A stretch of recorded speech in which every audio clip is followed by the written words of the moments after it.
Hello, everybody. Welcome back to the podcast. So today is hopefully an interesting topic for you about awakening. So a lot of the podcasts over the past year have been about deconditioning and cultivating and other interesting philosophical topics, and only kind of touching on this topic of awakening or being. And for sure, there's a lot of meditations about being, and we always circle back to that. But finally, here's an episode that unpacks this third part of our three-part method in functional spirituality.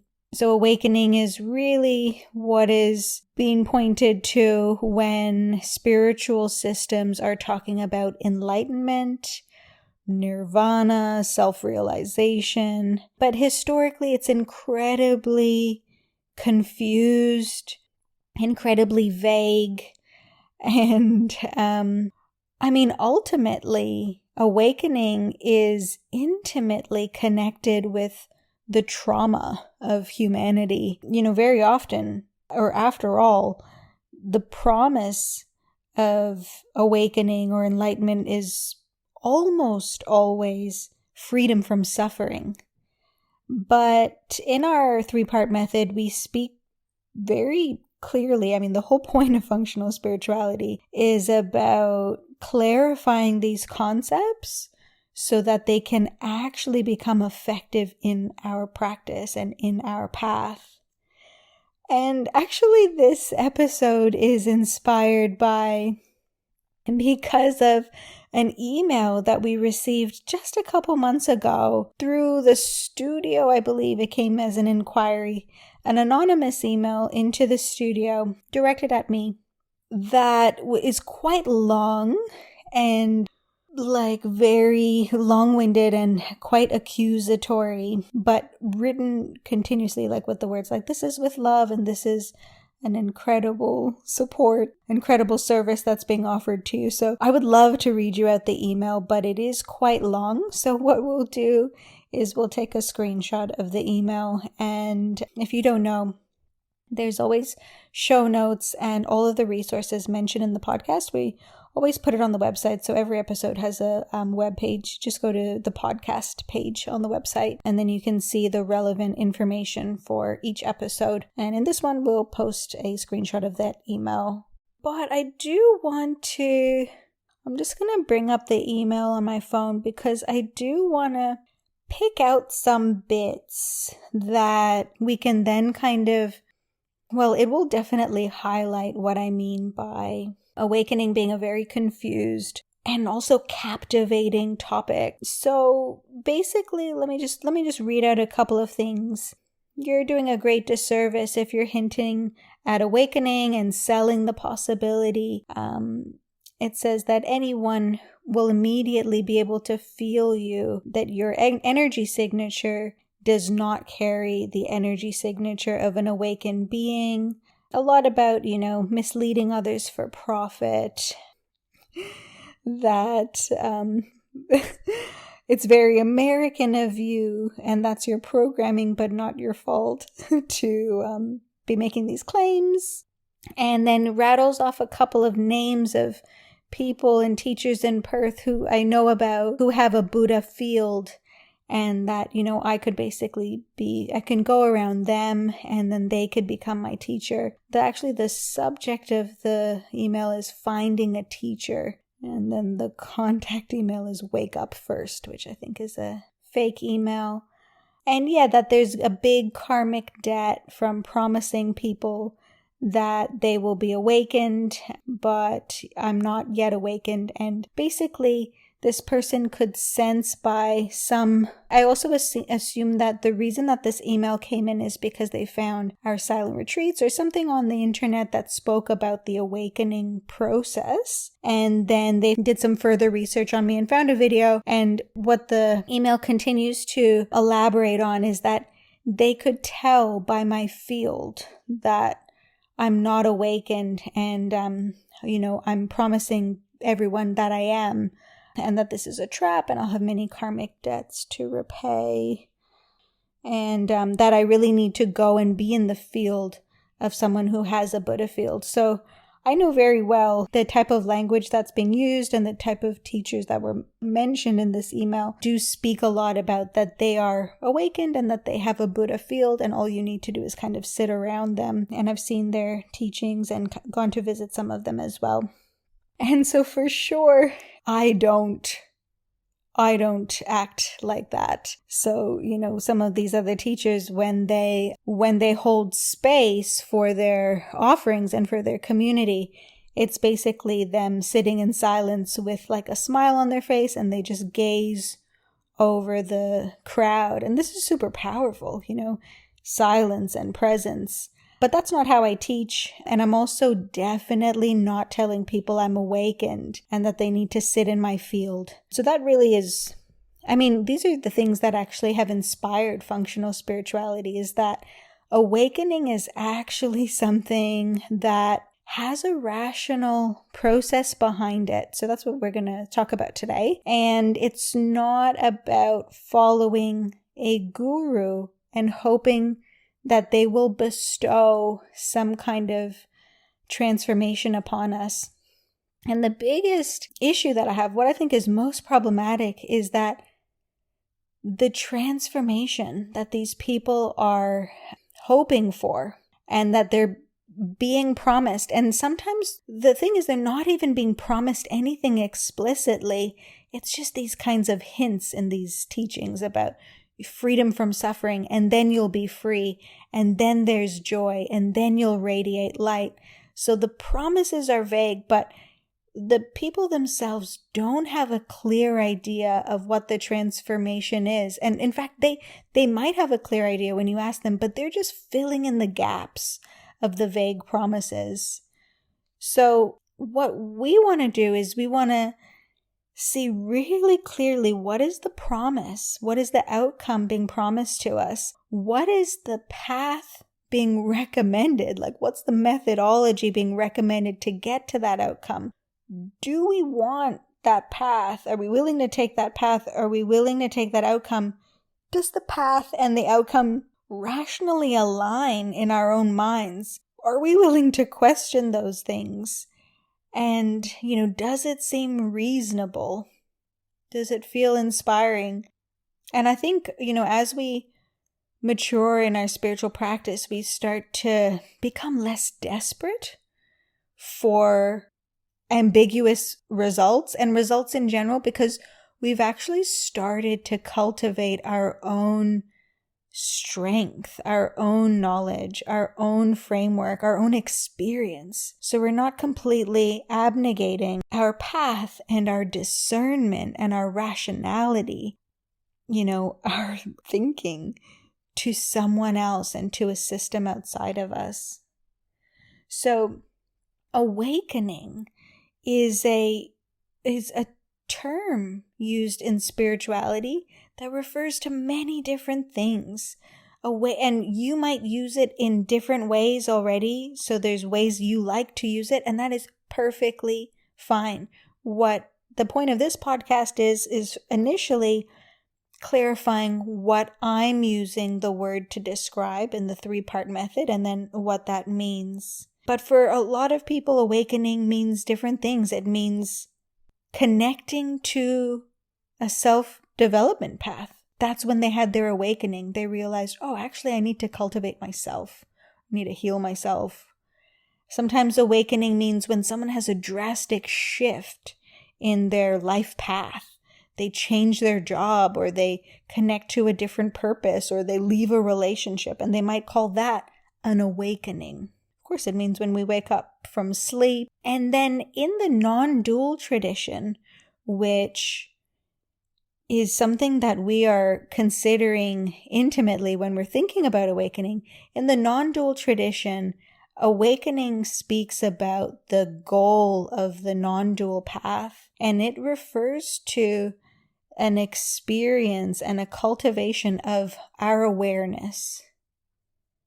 So our awareness, it can be cultivated in a certain way that our attention can turn towards the source of our attention. Normally our attention is directed externally to the objects of our attention, right? And externally even includes our thoughts and our body and our emotions. Those are objects. Even though they're not physical objects, there's still something that appears in front of our attention or in front of our awareness, something that our lens of perception directs outward to.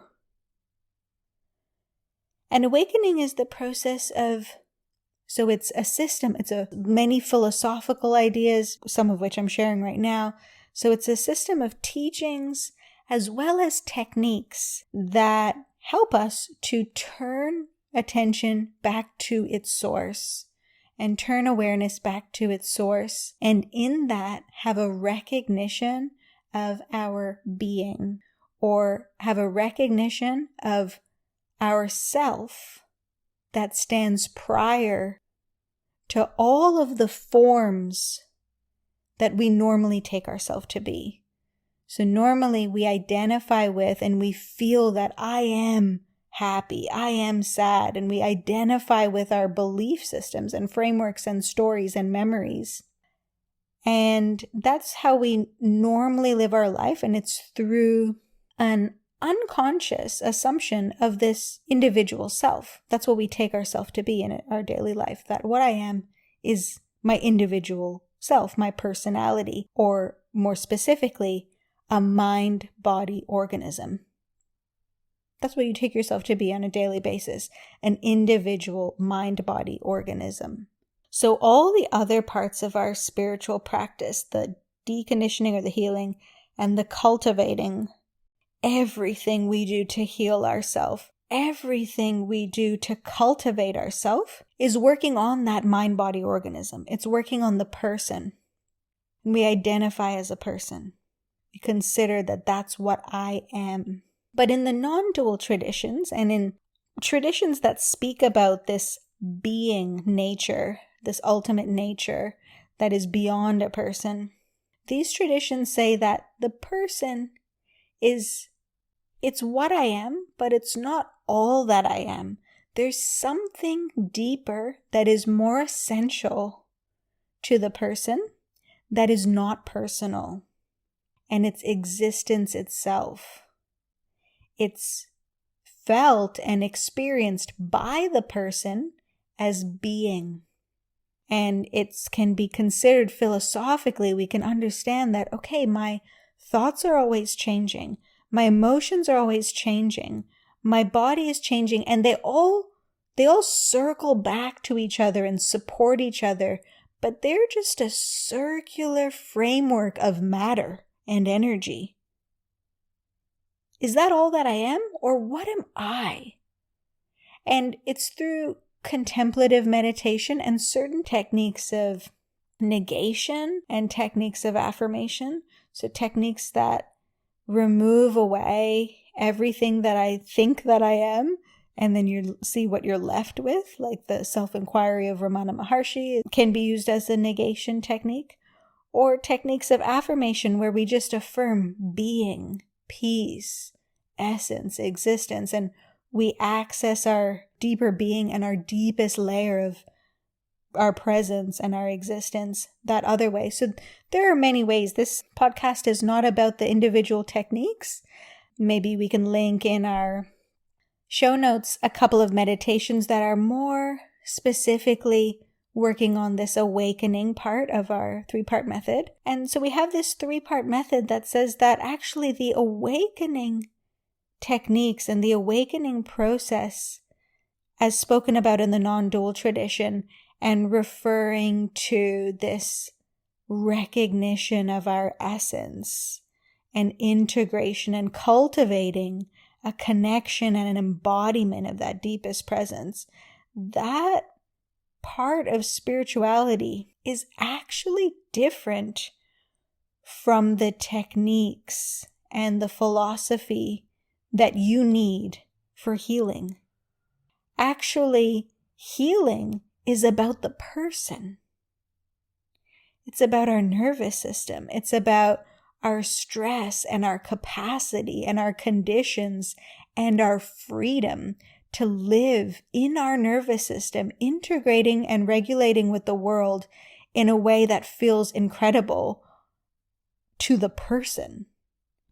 And then being is a totally different order of techniques and experiences. It's actually about negating the person.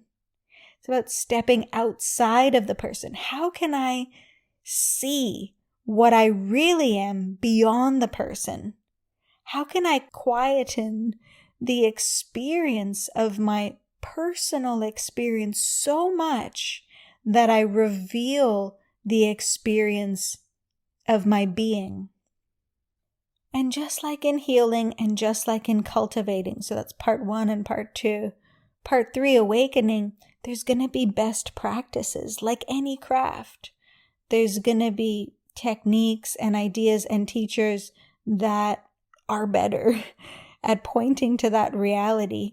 And unfortunately, this other brand of awakening teachers, quote unquote awakening teachers that just sit there with a Buddha field and then kind of every once in a while say some words that sound really heavenly, it can offer and contribute to an experience of being in people and in the crowds sometimes, but it's not really offering a system. It's not offering an explanation that the mind can get motivated and clear and aligned with, and then tools and techniques and a space to practice. And that's what we need if we actually want to pursue awakening. Our spirituality and our communities are filled with that archetype of someone who has connected to a spaciousness, maybe not even being, but connected to very often a traumatized part of themselves that is so disassociated and spacious. And they've connected to that and they're pairing it with the words that are coming through the teacher. The teacher is expressing a disassociation of being really disconnected, don't have access to memories, they're just fully in the present moment. And then there's this strange brand of awakening that doesn't really speak to what does accessing being afford us? That's also such an important question and one that we look at. If it's not about our person, why would we even want being? Why do we want to just leave? Why do we want to leave our person and leave our experience when actually fulfillment and joy and healing and health and ease and relaxation all are experienced by the person? Why do we want to leave? So there's a real refinement needed in our understanding of awakening. And like I said, some people and some systems, some teachers in schools, they use awakening to talk about shadow work. Or they use awakening to talk about a certain form of purpose work. And that's totally fine. But in this case, the email that we got was talking about awakening in the same context that we use it here in functional spirituality, but in a very confused way without, some people just some people who feel really strongly, they just need to share everything that's on the surface of their mind and do that big dump. And of course, we didn't reply to the email because the email didn't have any real contact attached to it. And it also said, this is just an incredible service that is being offered to you and with lots of love, and hope it will help you and guide you and things like that. So there wasn't really an invitation for a conversation or to reply, which is totally fine as well. There was a lot to unpack in the initial message we got. So again, people can call whatever work they're doing awakening, and that's absolutely fine. But in this context of non-duality, in the context of where people are talking about enlightenment and some kind of ultimate realization that is outside of the personal experience, it becomes very captivating, but also very confusing in terms of what is being promised and what is the method in order to get there and what happens when that realization starts to land. You know, in our traditional spiritual systems, the ancient spiritual systems, even there, the concept of enlightenment can be very vague and also changes between the systems and inside the systems between teachers. They say that, okay, one person says it's going to give you freedom. The other person says you'll surely not live in this body any longer. The other person says you'll surely never experience karma any longer. The other person says you will surely experience paranormal powers. That's what enlightenment is. It's a siddha and a perfect being, and you will get, these certain powers and clairvoyance or whatever. So it's like we need now to be way more discerning with all of this information, because maybe it wasn't as toxic back then. You just had one teacher telling you things. Now we have input from all the systems and all the teachers from the past and contemporary. And I promise you, what they're saying does not all conflate together. So you can't just mash them all together into one super understanding and say, see, they're all talking about the same thing from different angles. No, they're actually talking about different things. There's different dogmas and different ideas that do not all relate to each other. And it is possible, it's not too much to ask, to have a really clear, simple explanation of what the path is taking you to, how the techniques works, what you can expect along the way.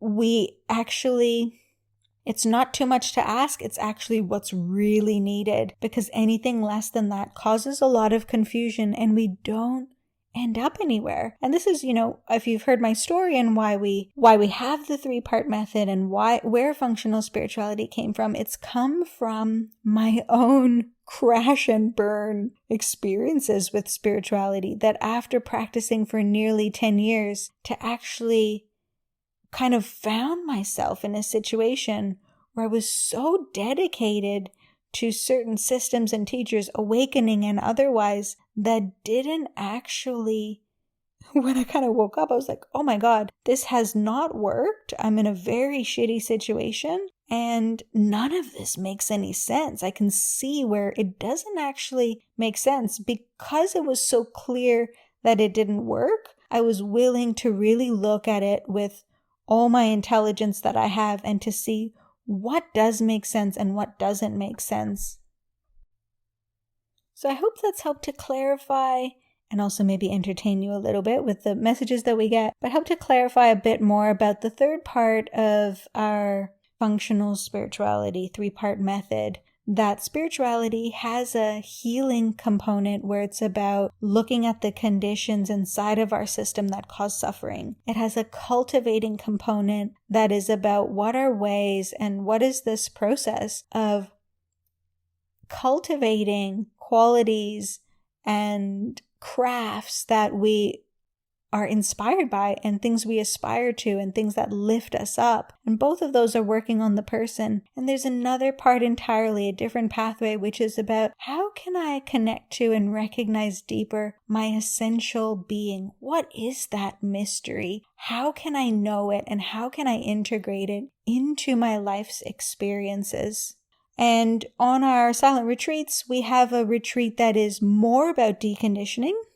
So it's really focusing on holding space for the stressed parts of ourselves, for the worried, anxious parts of ourselves, understanding how complex stress and trauma live in our system and letting that melt and resolve, and using techniques and tools and frameworks for resolving that stress. And then we also, in our shorter silent retreats, the other type of retreat we have is the awakening retreat. So it's just tools and techniques and frameworks and understandings about how to connect with that deepest stillness and being. And then in our 7-day retreats, the longer retreats, there's enough time to equally address both. And even in the deconditioning and the awakening retreats, we do address the other ones briefly, but there's just a bit more focus on that specific part of the spirituality method.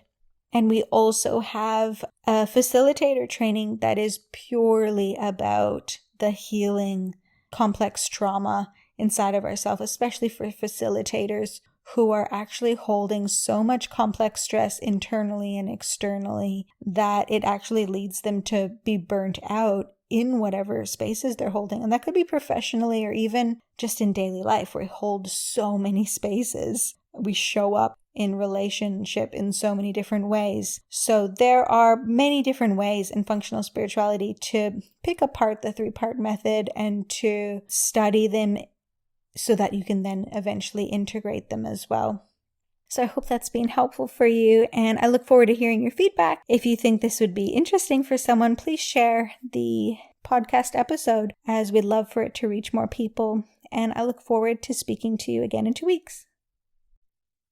Thank you for tuning in to the Functional Spirituality Podcast. If you enjoyed the show, make sure you subscribe by pressing the plus button on iTunes or the following button on Spotify. This is going to ensure that this resource is available and top of mind when you most need it. So please subscribe now.